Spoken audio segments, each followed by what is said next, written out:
Ay, nakadalawa na sila. Ang luluwang din. Ang luluwang din. Ayan mga ka-best friend, tara samahan nyo kami at may papasya rin tayo o dadalawin tayo dito po sa Barangay Cabu, Cabanatuan City. Ayan, bali bago raw po si sir na magpipish pan mga ka-best friend. Ayan, kung bago ka pa lang sa mga ganitong content at gusto nyo po yung mga ganitong content, huwag nyo pong kalimutan na i-subscribe ang aming YouTube channel. Ayan po, ka-best friend lang. At pakipollow na rin po ang aming FB page. Ayan po, ka-best friend lang din po ang hahanapin natin mga ka-best friend. Ayan, big shoutout po sa mga taga Cabanatuan City. Ayan, thank you po ng marami sa pag-invite sa amin sa inyong mga pispan mga ka-best friend. Ayan, bali sikap po ng Cabu. Ayan, big shoutout po sa inyo dyan sa mga taga Barangay Cabu, Cabanatuan City. Big shoutout po sa inyo mga ka-best friend. Wow! Ayan, bali pinadalaw lang po sa atin yan si Kap ng isang kaibigan niya mga ka-best friend.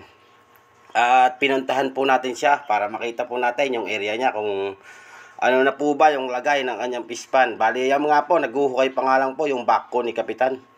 Diyan po sa Cabu, Cabanatuan. Ayan, kahit hindi po kayo sa amin makakuha ng inyong mga pang-alaga mga ka-best friend. At kung sakali po na malapit naman po kami sa inyong area, pwede nyo po akong i-PM mga ka-best friend para kahit papano masilip po namin ang inyong mga alaga o ang inyong mga pispan mga ka-best friend. Lalong-lalo na po sa mga baguhan, yung mga bagong mag-aalaga po.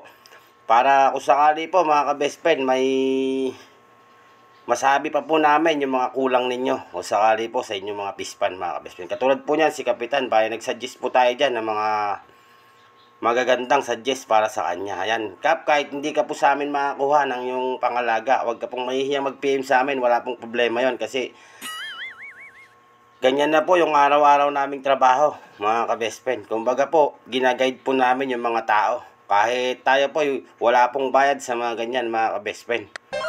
Basta malapit po kami sa inyong area, i-PM nyo na po agad ako para masilip ko po yung inyong mga alaga o inyong mga pispan na pagkakargahan ng inyong mga alaga. Ayan, big shoutout po sa lahat po ng nakakapanood ng aming mga video. Ayan, thank you po ng marami. At sa mga solid nating followers sa ating FB page at sa mga solid nating subscribers sa ating YouTube channel. Ayan, big shoutout po sa inyo mga ka-best friend. Ayan, makakaasa po kayo na ituturo po namin sa inyo lahat ng mga diskarte sa pag-aalaga ng mga isda mga ka-best friend. Ayan, sa mga nagpipm po sa akin na nagpapapasyal po mga ka-best friend. Ayan, bali kung makakaluwag po tayo ng mga schedule natin mga ka-best friend pupuntahan ko po kayo isa-isa mga ka-best friend. At kung sakali man po na mag-deliver ako malapit sa inyong area, ayan, pupuntahan ko na po kayo agad mga ka-best friend. Kaya kung ipipiin nyo po ako mga ka-best friend, ibigay nyo na po yung address nyo, saka po yung number nyo, para kung sakali po na maalala ko na nandun po ako sa area nyo. Halimbawa po sa Tarlac, andun po ako sa Tarlac, tatawagan ko na lang po kayo at bigla ko na lang pong dadalawin yung area nyo para masilip ko rin po kung ano pa po yung kulang sa inyong mga pag-aalagaan mga ka-best friend. Ayan, sa mga tumatawag po sa akin o sa mga umorder po sa akin ng malalaki na size. Ayan, madalang lang po kasi yung malalaking size sa ngayon mga ka-best friend. Bali, naghihirap nga po ngayon sa similya, lalong-lalo na po sa hito mga ka-best friend dahil po sa panahon na taglamig mga ka-best friend. Ayan, sa mga nagtatanong po sa akin kung kailan po ako makakadalaw sa kanilang mga area.